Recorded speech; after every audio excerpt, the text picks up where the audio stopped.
Jane sat at her large mahogany desk, her eyes fixed on the glowing screen in front of her, but her mind was elsewhere.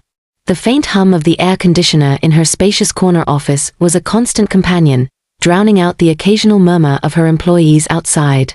As the manager of the prestigious Emerald Tech Solutions, she was a woman of power, a name that commanded respect.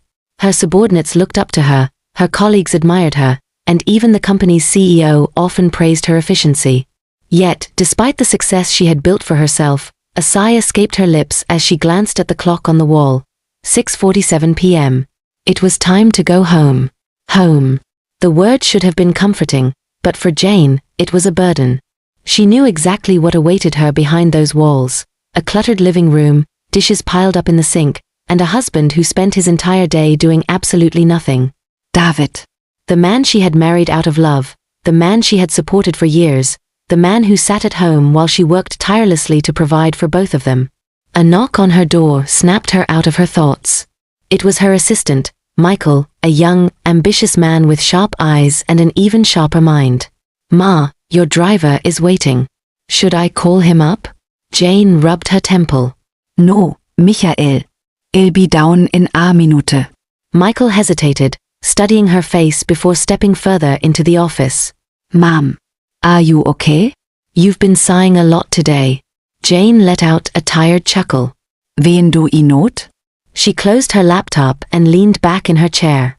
"Tell me, Michael, have you ever gotten home after a long, exhausting day, only to realize you still have more work waiting for you?" Michael blinked, confused. "Work? Like office work? No, Jane muttered. "Housework." Michael frowned. "But doesn't your husband stay at home? Shouldn't he be helping with?" "You'd think so," Jane interrupted with a dry laugh, standing up and grabbing her handbag. "But apparently, cleaning the house and cooking is a woman's duty." Michael exhaled sharply, shaking his head. "Ma'am, with all due respect, that doesn't make sense. You work harder than most men I know." "What does he even do all day?" "Oh, he relaxes," Jane said sarcastically as she walked towards the door. "Plays video games, watches movies, takes afternoon naps. You know, very exhausting tasks." Michael grimaced. "And you still go home and cook for him?" Jane glanced at him. "Would you like to be there when I tell him to cook for himself?" Michael smirked. "I'd love front row seats." She shook her head with a tired smile and walked past him. "Geht nicht, Michael. Geht nicht, Mom." "And maybe take a night off from cooking today." Jane didn't respond. She already knew that was impossible. By the time she arrived home, it was past 8 p.m. The moment she opened the front door, the familiar stench of stale food mixed with sweat hit her nose. She closed her eyes briefly, inhaling deeply before stepping inside. The living room was a disaster. Crumpled food wrappers littered the center table, empty soda cans sat on the couch, and dirty clothes were scattered on the floor. The television was on, playing a loud action movie, and right in the middle of it all, David lay sprawled on the couch in his boxers, one hand lazily resting on his stomach, the other holding his phone. Jane clenched her jaw. "You're home late," David said without looking up. Jane dropped her bag on the table. "Yes, David. I was at work. You know, the place where people go to make money so we can afford this house?" David yawned. That's nice. Did you bring food?" Jane turned to face him. "Food?" she repeated. He finally looked up at her, confused. "Yeah, dinner. You didst cook before you left, and I didst want to stress myself." Janes hands balled into fists. "You didst want to stress yourself?" "David, I was at work for over 10 hours. What exactly did you do today?" He shrugged. "Same thing as always." Jane let out a bitter laugh. "Exactly. Nothing." David sat up, frowning. "Why are you acting like this?" "I told you I'm still figuring things out." "Just because you're the one working doesn't mean you should talk to me like I'm useless." Jane raised an eyebrow. "David, you've been figuring things out for 5 years. How much more time do you need?" David sighed dramatically and flopped back on the couch. "Here we go again. You always do this." Noch. Can't you just come home, relax, and stop stressing me out? Jane felt something snap inside her. She marched toward the kitchen, her heels clicking sharply against the floor. Throwing open the fridge, she grabbed the leftover rice from 2 nights ago and slammed it onto the counter. There, she said, her voice tight. That's your dinner. David craned his neck to look at her. You're not going to warm it. Jane slammed the fridge door shut. David, you're lucky I didn't throw the entire thing in the trash. David scoffed and picked up his phone. Jeez, you're in Armut today. Maybe you should go to bed early. You're getting cranky in your old age. Jane clenched her fists so hard her nails dug into her palm. Im 35, David. Exactly, he muttered, already distracted by his phone again. Almost 40. Jane wanted to scream. Instead, she turned around and walked to the bedroom, slamming the door behind her. She threw herself onto the bed, staring at the ceiling. How did I get here? She used to be a woman with dreams. A woman with ambition. A woman who believed love was worth sacrificing for. But now, all she felt was exhaustion. Tears stung her eyes, but she refused to let them fall. Something had to change. She just didn't know what yet. Jane woke up before dawn, as usual. The bedroom was dimly lit by the soft glow of the bedside lamp, casting long shadows across the room. She turned to her side and sighed when her eyes landed on David, still snoring soundly beside her, sprawled across the bed like a man without a single care in the world. She checked the time. 5:30 morgens. Her body ached from exhaustion, but there was no room for rest. She had an early meeting at the office, and with the way traffic in Lagos could be unpredictable, she needed to leave by 7 a.m. Dragging herself out of bed, she padded to the bathroom, splashed cold water on her face, and got ready for the day. She had just finished getting dressed in a crisp navy blue pantsuit when she heard David's voice from the bedroom. Jane. Jane. She rolled her eyes, already bracing herself for whatever nonsense was coming. She stepped into the room and saw him sitting up in bed, stretching and yawning like a newborn baby. You're awake, he said, rubbing his eyes. No, I'm sleepwalking, Jane muttered, reaching for her wristwatch. What is it? David scratched his head. Babe, I've been craving pounded yam and egusi soup. Can you quickly make it before you leave? Jane frotze mit Muschern. What? He smiled lazily, like he was asking for something as simple as a cup of tea. Yeah. You know who I love it fresh and hot. Just pound the yam quickly and... David, do you know what time it is? Jane cut in, staring at him like he had lost his mind. David glanced at the wall clock. 5:45 morgens. Plenty of time. You can make it and still get to work on time. Jane blinked, unsure whether to laugh or scream. Do you think I wake up every morning looking for who to serve? I have a job, David. I don't have time to pound yam before work. David frowned. So what am I supposed to eat? Therese breed in the kitchen. Or warm up the leftover risse from yesterday. David scoffed. Risse in the morning? Do I look like a prisoner? Jane exhaled sharply. David, you have hands. If you really want pounded yam, go and make it yourself. David gasped dramatically, placing a hand on his chest. Me? Pound yam? Jane, what kind of woman refuses to cook for her husband? Do you know how many women out there would love to take care of me? Jane crossed her arms. Then maybe you should go and marry one of them. David narrowed his eyes. Oh, so that's who you're talking to me now? Because you're the one making money, you suddenly think you're better than me? Jane shook her head and grabbed her handbag. David, I don't have time for this nonsense. I have work to do. She was about to leave when his voice stopped her. Okay, at least give me some money before you go. She turned around slowly, staring at him in disbelief. For what? David yawned again. I want to go shopping today. I saw some nice sneakers online, and I also need some new clothes. Jane stared at him, feeling something inside her snap. You want to go shopping? With whose money, David? He frowned. Jane, what kind of question is that? Who else? You, of course. A bitter laugh escaped Jane's lips. You really have no shame, do you? David rolled his eyes. Is it a crime to ask my wife for money?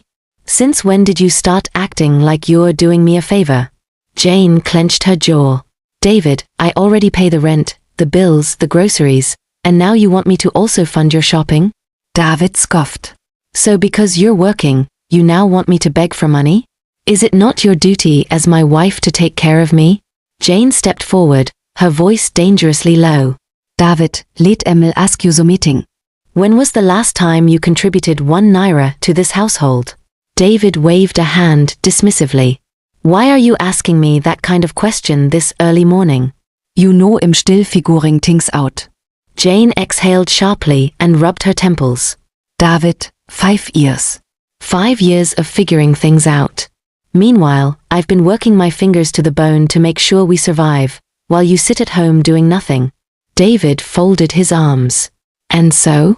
Are you the only woman working in this world? Don't men take care of their unemployed wives too? Is it a crime for you to take care of me? Jane shook her head in disbelief. The difference, David, is that most unemployed wives run the household. They cook, clean, take care of the children. What do you do? You can't even wash your own clothes. David scoffed. So now you want me to become a houseboy? Is that it? Jane let out a der Y-Laut. Houseboy? David, you are unemployed. The least you can do is contribute somehow. David threw his hands in the air. God forbid that I start doing women's work. I am a man, Jane. A man. Jane stepped back, staring at him like she was seeing him for the first time. This was not the man she fell in love with. That man was ambitious, hard-working, and full of dreams. But the man standing in front of her now was nothing more than a leech, a man who had grown comfortable living off her sweat.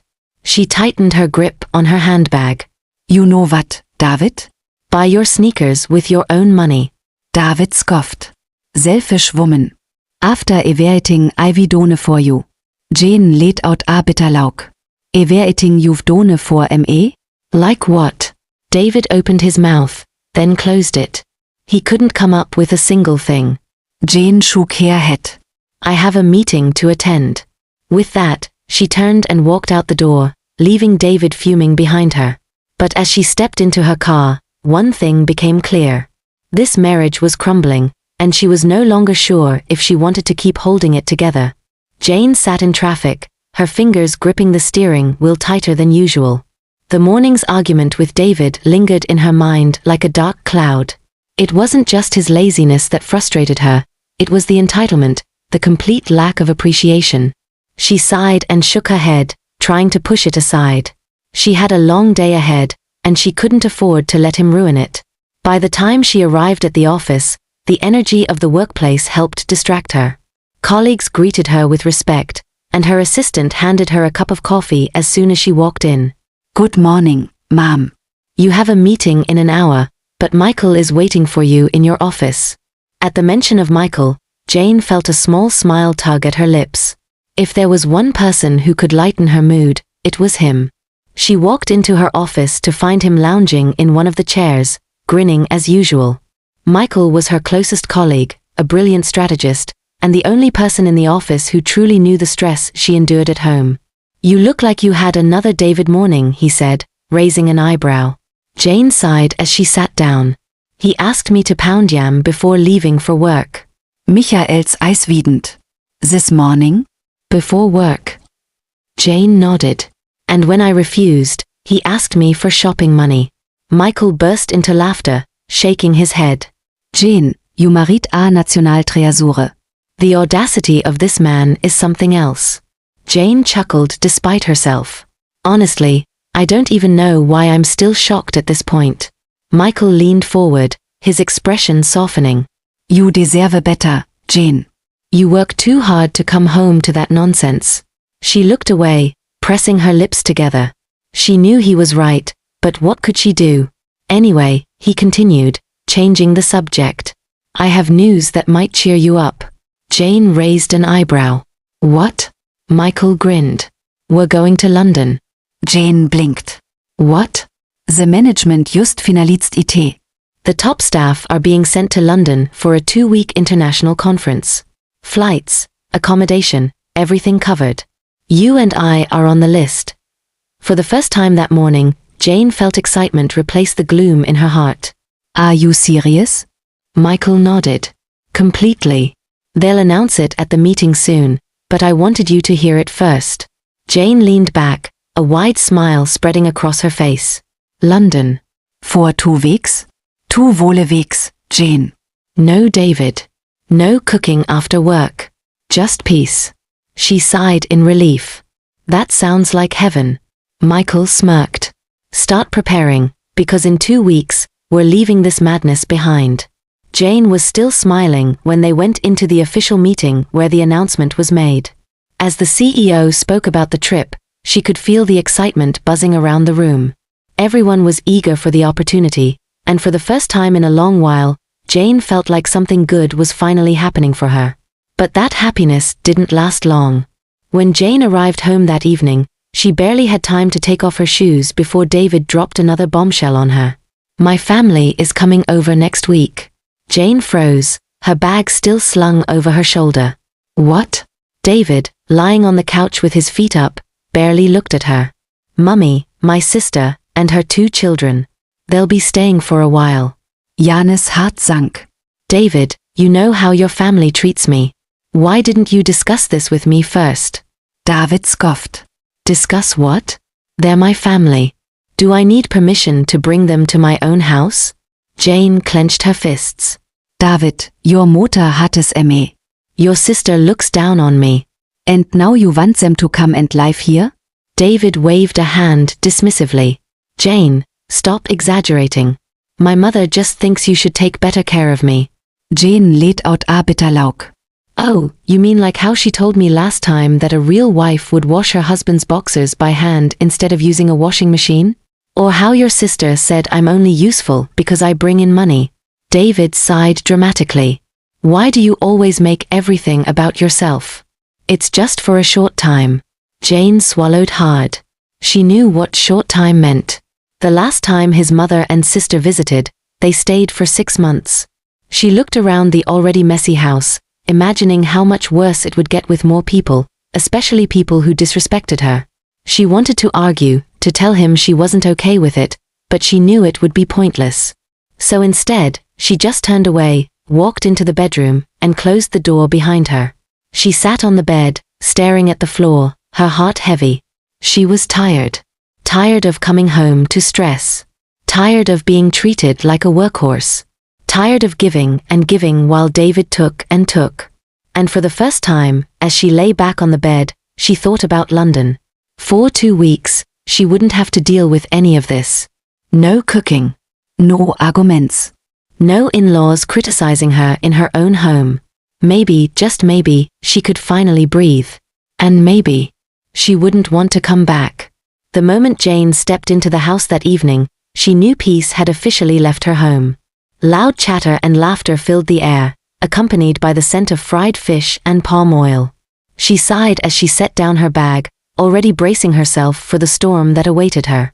In the living room, David's mother, Mama David, sat like a queen on the couch, her wrapper tied tightly around her chest, a bowl of groundnuts in her lap. Beside her was David's elder sister, Linda, whose sharp tongue was as famous as her terrible cooking. 2 small children, Linda's kids, ran around the house, leaving behind crumbs and toys in their wake. Jane's already exhausted body tensed as she took in the state of the house. Clothes tossed over chairs, shoes abandoned in the hallway, and a pile of unwashed plates in the sink. Good evening, Mama, Jane greeted, forcing a smile. Mama David barely looked at her. Linda, on the other hand, raised an eyebrow. Welcome, Madame Manager. We thought you got lost in your big office. Jane ignored the jab and turned to David, who was sprawled on the floor watching television. David, can I see you in the room? David sighed dramatically. What is it again, Jane? Now, please. Muttering under his breath, he got up and followed her into the bedroom. The moment the door closed, Jane exhaled. David, why didn't you tell me they were arriving today? I wasn't prepared. David scoffed. So what? My family needs preparation to visit my house? Jane ran a hand over her face. That's not what I mean. You know how things get when tired here. Just wat, Jane? He cut in. You don't like my family? You think you're too big for them because you work in an office? Jane seid. David, tats not wat I. Then stop complaining. He opened the door. And I hope you're cooking tonight. We're hungry. From the next morning, the insults began. A woman with no children is just a visitor in her husband's house, Mama David muttered one morning as Jane left for work. Linda added with a smirk, I heard working-class women struggle to conceive. Maybe if you stayed at home like a proper wife, you'd be pregnant by now. Jane swallowed hard and walked out without a word. That evening, she came home to find all the food she had cooked gone. When she asked, Linda rolled her eyes. Were we supposed to starve because you decided to take your time at work? Mama David chimed in. A wife's duty is to serve her husband, not chase money outside. David, as always, said nothing. He just sat back and enjoyed the show. Every day was the same. If Jane left for work early, they mocked her for not taking care of the house. If she came home tired, they called her lazy. If she didn't cook, they complained. If she cooked, they criticized it. At night, Jane lay in bed, staring at the ceiling, silent tears slipping down her cheeks. She had given everything to this marriage. She had sacrificed, loved, worked tirelessly. And yet, here she was, mocked, disrespected, and unappreciated in her own home. She felt like a stranger in the house she built. Finally, the week of the London trip arrived. That morning, Jane packed her suitcase carefully, folding each item with care. She had been counting down the days, waiting for this escape. When she wheeled her suitcase into the living room, David's family barely looked up. She cleared her throat. Im leaving now. Silence. David's eyes remained glued to the TV. Mama David picked at her fingernails. Linda yawned. Jane's heart clenched. Not even a simple safe journey. She swallowed the pain, had just her bag on her shoulder, and turned to leave. Don't stay too long, oh, Linda muttered. Your husband needs a real wife at home. Jane did turn back. She stepped out, took a deep breath, and walked towards her car. An hour later, she met Michael and her colleagues at the airport. The moment she saw them, she felt something lift off her shoulders. Michael grinned. Are you ready for freedom? Jane smiled, a real smile this time. More than ever. And as the plane took off, soaring above the city, Jane made a silent promise to herself. She was never going to be the same again. London had been everything Jane never knew she needed. For 2 weeks, she had lived without stress, without insults, without pain. She had attended conferences during the day, expanding her knowledge and networking with brilliant minds. Evenings were spent exploring the city with her colleagues, eating at high-end restaurants, shopping at luxurious boutiques, and laughing freely. Michael had been an incredible friend, always making sure she had fun. For the first time in years, she felt alive. She had almost forgotten the dark cloud waiting for her back home. As soon as Jane landed at the airport, exhaustion settled in. She rolled her suitcase outside, breathing in the familiar Nigerian air. She reached for her phone and dialed David's number. It rang. No answer. She frowned. That's strange. She tried again. Still no response. Shrugging, she got into a taxi. Maybe he was asleep or just being his usual inconsiderate self. The closer she got to the house, the more uneasy she felt. Then, as the car turned onto her street, her eyes widened. The compound was filled with cars, more than she had ever seen before. Music blasted from inside, and laughter spilled out into the night air. Her heart pounded. What's going on? She quickly paid the driver and dragged her suitcase toward the gate. As she stepped inside, her breath caught in her throat. The entire house was decorated. Colorful canopies stretched across the compound, with guests dressed in traditional attire, eating, drinking, and dancing. Her stomach twisted. A party? She forced her feet forward, weaving through the crowd, her pulse racing. When she stepped into the living room, the world stopped. There, standing in the center of the room, was David. Dressed in an expensive white agbada, a wide grin on his face, he stood beside a young, beautiful woman in a sparkling lace gown. She was adorned with coral beads, her hands covered in intricate henna designs. Beside them, Mama David and Linda beamed with pride, clapping as guests sprayed money on the new bride. Her husband's new bride. In her house. Jane's suitcase slipped from her grasp, the loud thud silencing the laughter around her. All heads turned. Davids face palet. The bride looked at her, confused. Mama Davids smile never wefret. Linda smirked. Oh look, the first wife is back. Jane felt her body go numb. Her throat tightened. Her heart pounded. This isn't real. This can't be real. But it was. Her husband, the man she had sacrificed everything for, had gotten married to another woman in her absence. In her home. And she was the last to know. Silence settled over the room, heavy and suffocating. Jane stood frozen in the doorway, her eyes fixed on David and his new bride. This wasn't a dream. This was real. David had married another woman. In her home. Without a single word to her. A slow murmur spread through the guests as they stared at her, some whispering behind their hands, others outright gawking. Ten, ze silence shatteret. Mama David let out a sharp, mocking laugh. Ah. See how she's standing there like a statue. Jane, what is it? You act like you weren't expecting this. Linda smirked and folded her arms. You left for 2 weeks and thought my brother would keep waiting for you? A woman who works like a man can never keep a husband. You should have known this day would come. Jane's heart pounded, but her lips remained sealed. She turned to David, searching his face for some kind of remorse, an explanation. Anything. But all she saw was indifference. No guilt. No regret. Not even shame. David simply added just his agbada and sighed. You're back. Well, as you can see, things have changed. No need for drama, Jane. Accept it and move on. A sharp pain stabbed at her chest, but she swallowed it down. Move on? The words wäre barely a whisper. David rolled his eyes. You've always been difficult, Jane. A good wife would have accepted her husband's decision quietly. But no, you always have to make everything about you. The room erupted in laughter. A woman Jane didn't recognize nudged the person beside her. So this is the so-called big madame manager? And yet she couldn't even manage to keep her husband. Another guest added, no children, no respect, no place in this house. She should have known better.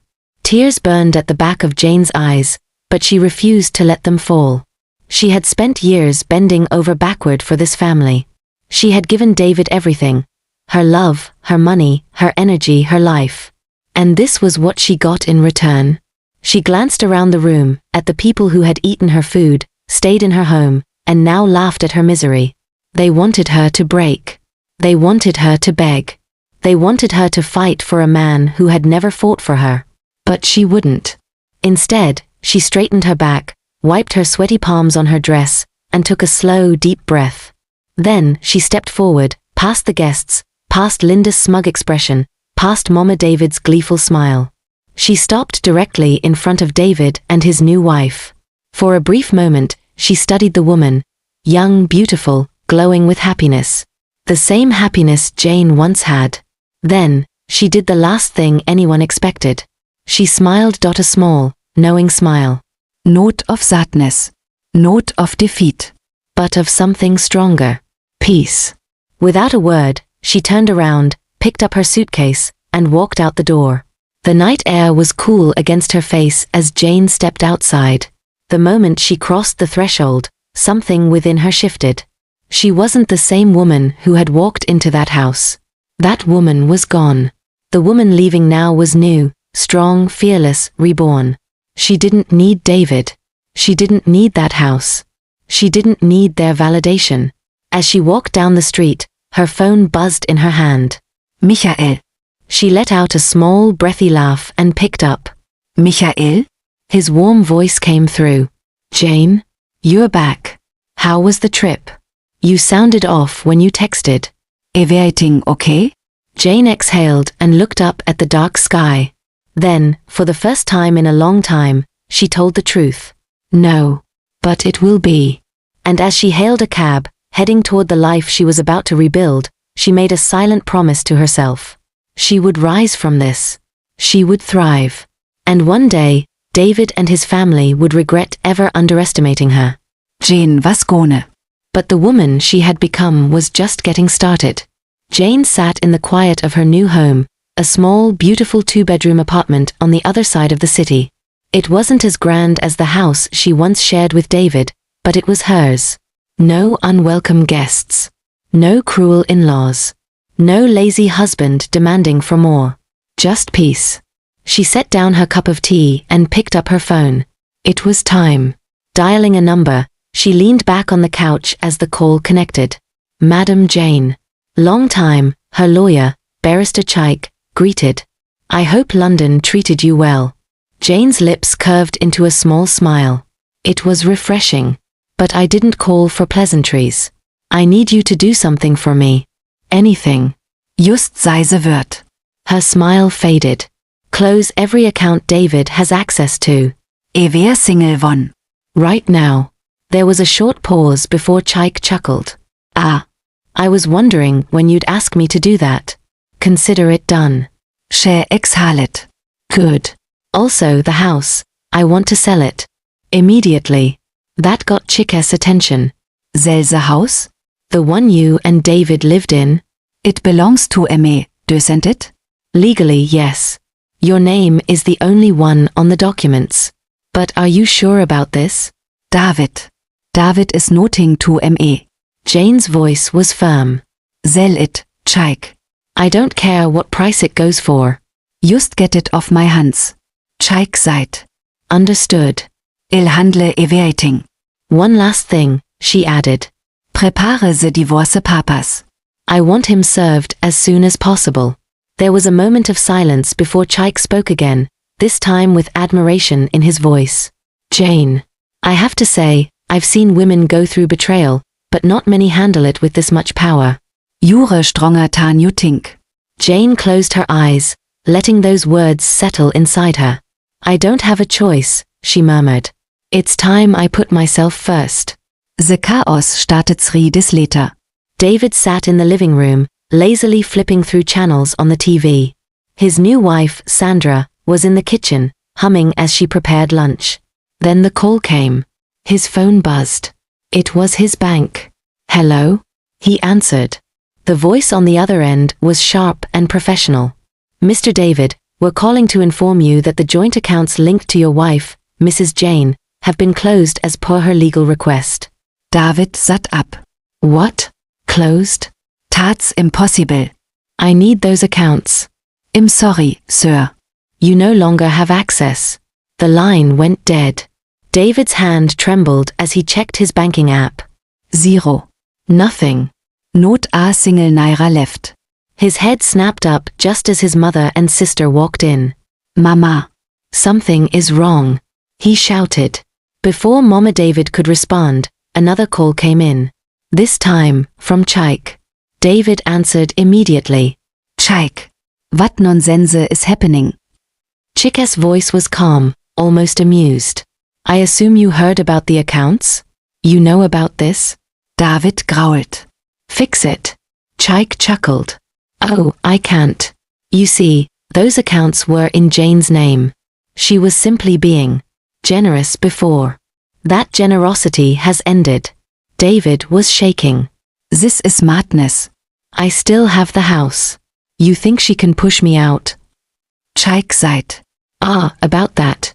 The house has been sold. David's world tilted. Sold. Yes, David. Since Jane was the legal owner, she had the right to sell it. I believe the new owners will be arriving soon. You and your family might want to start packing. David shot to his feet. She can't do this. This is my house. Where will he go? Chik's voice was cold. Not Janes Problem anymore. Oh, and one more thing. Expect divorce papers soon. Have a nice day. The call ended. David stood frozen, the phone slipping from his grasp. Everything was gone. His money. His house. His stability. Sandra walked in, confused. David, what's going on? He didn't answer. He couldn't. Mama David clutched her chest. Jane has destroyed us. Linda stomped her foot. That witch. After everything we did for her. David felt the walls closing in. For the first time, true fear settled in his chest. Jane had won. And there was nothing he could do about it. That evening, Jane sat on her new balcony, sipping a glass of wine. The city lights twinkled in the distance, and for the first time in years, she felt free. Her phone vibrated. A message from Chike. Everything has been finalized. David received the papers today. His world is crumbling. Enjoy your peace. Jane smiled. She had sacrificed too much for a man who never deserved her. Now, it was her turn to live. She took a slow sip of her wine, exhaling deeply. This was just the beginning. The village of Umuaku was quiet that evening, except for the occasional chatter of women returning from the stream and the distant laughter of children playing in the dusty streets. The sun had begun to set, casting an orange glow over the rooftops. And in the midst of it all, a broken man trudged down the narrow path leading to his mother's house. David. His once proud shoulders were hunched, his fine designer clothes replaced with an old, faded shirt and torn trousers. Behind him, his mother, sister, and a few scattered relatives carried their belongings, what little they had left. Their shame was evident. Umuaku was their last option. David had lost everything. It had all started the moment Jane shut him out of her life. His new wife, Sandra, had enjoyed the luxury for only a few weeks before the money dried up. She tolerated the empty bank accounts at first. But when the new house owners kicked them out, and David had nowhere else to go, she snapped. David, iditzt sein Abvorses Nonsense. She had screamed, throwing her suitcase into a taxi. Sandra, please. We can rebuild. Rebuild wat? You're finished. I marit a Richman, not a beggar. She had spat at his feet before slamming the car door shut. David stood there, watching helplessly as she drove away, forever. And now, the only place left to return to was his mother's house in the village. A place he once looked down on. The moment they arrived at Mama David's house, the villagers gathered. Whispers spreet like wildfire. Is that not David? The one who married a rich woman and abandoned his home? See how thin he has become. Where is his big man lifestyle now? Greed brought him down. See his mother and sister too. Pride goeth before a fall. The humiliation was unbearable. David's mother, once the proud matriarch who boasted of her son's wealth, now hid her face in shame. His sister Linda, who used to look down on Jane, now scowled at the ground, unable to face the gossiping villagers. No one welcomed them. No one pitié them. They were nothing. Meanwhile, in the city, Jane sat in her office, going through some documents when a message popped up on her phone. David and his family have returned to the village in disgrace. His new wife left him. She smirked. Good. She placed her phone down and leaned back in her chair. Her life had changed in ways she never imagined. She was now happier, wealthier, and freer than she had ever been. David was just a chapter in her story, a lesson she had learned and moved past. And now, as she sipped her coffee, surrounded by respect and admiration, she knew one thing for certain. She had won. She had the last laugh. And she would never look back. The end.